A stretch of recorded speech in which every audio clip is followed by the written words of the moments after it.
La rallonge budgétaire de 620 000 € proposée pour une aide aux licences sportives, à des travaux de complémentaires dans les locaux du Centre de ressources d'expertise et de performance sportive, le CREPS, et pour l'accueil des Jeux olympiques et paralympiques à Châteauroux, a attiré l'attention du Césaire quant à la nécessité pour les acteurs publics de se mobiliser afin de favoriser durablement la pratique sportive, notamment dans un objectif de santé.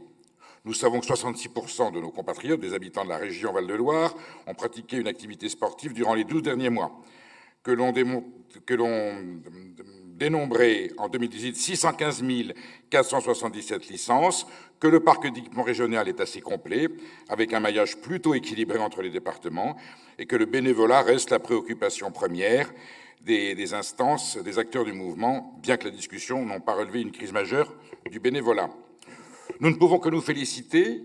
du nombre d'équipements hors sport et nature de la région, 13 672,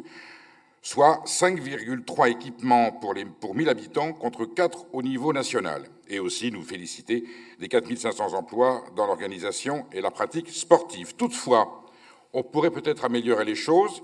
pour ce qui est de la pratique sportive de haut niveau, peu présente dans la région,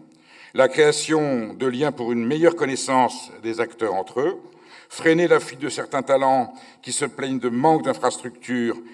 et d'un encadrement insuffisant, de réduire le déséquilibre dû à un recul des emplois sportifs, notamment dans le Cher et l'Indre. Le Berry est toujours maltraité dans cette région et nous sommes solidaires des Berrichons. Parce que ce parc doit être adapté par rapport à un équipement qui est vieillissant et souvent peu adapté aux nouvelles pratiques sportives. Enfin, il y a une relative adaptation à la pratique public féminin, ainsi qu'un réel déficit de féminisation des instances régionales, mais ça, je pense que c'est une de vos préoccupations premières. Donc, on pourrait regretter que, dans le cadre de la conférence régionale du sport, et compte tenu des attentes élevées de la part des acteurs du sport, il n'y ait pas de réelle stratégie régionale sur le plan sportif, ou si ce n'est bien timide. Mais je pense que tout ça est à même d'avoir des solutions.